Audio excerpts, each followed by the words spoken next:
Bonjour à toutes et à tous. Aujourd'hui, on va parler sur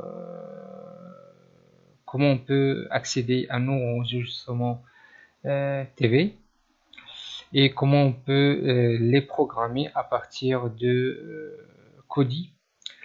Donc, je fais un petit rappel. Kodi, c'est un logiciel open source qu'on peut en fait regarder des chaînes télé et accéder à notre bibliothèque multimédia. Donc, on va commencer. Alors, la première chose, on va accéder. Là, je vais revenir en arrière. Voilà. Donc là, vous avez la page d'accueil de Kodi. Donc, je rappelle, je travaille sur la dernière version de Kodi, 17, la version 17. Donc là, la première chose, vous allez voir, vous allez dans Extensions. Après, vous allez voir dans Mes extensions. Après, Client enregistreur vidéo. Et là, vous allez chercher DVB Link PVR client.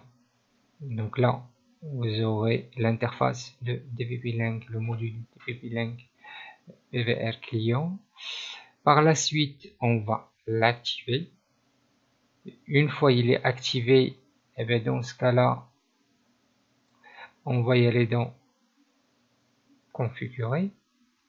Et dans la configuration, ben, on a l'adresse de serveur.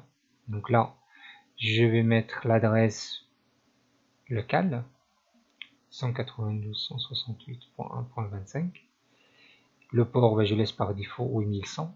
Et si vous avez mis un nom utilisateur et un mot de passe, voilà, il faut renseigner les deux champs. Donc une fois on a paramétré l'adresse du serveur, on fait OK et on revient sur la page d'accueil et on va aller dans TV. Et dans TV, je vais aller plus vite là. Dans TV, ben là, on regarde, on peut accéder à les chaînes, le guide, les enregistrements. Donc ça, alors c'est normal en fait, c'est parce que c'est en arabe et le codage en fait, il n'arrive pas en fait, vu j'ai mis un codage français. Donc tous les enregistrements en écriture arabe, ben là, il est illisible. Du coup, voilà, j'ai 3 enregistrements que j'ai fait en français. Donc on clique.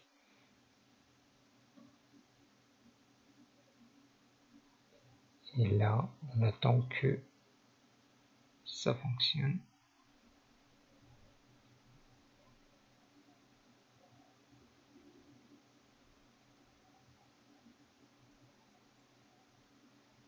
Voilà. Il se peut qu'elle se divise en permanence pour créer des mondes alternatifs où chaque possibilité se concrétise. Telle est la limite de la mécanique quantique, et nul ne sait ce qu'il y a au... Et donc là, c'est des enregistrements qui ont été faits auparavant par le biais de DVB Link. Voilà, donc après, vous pouvez accéder à les chaînes et le guide. Donc, il est pas mal.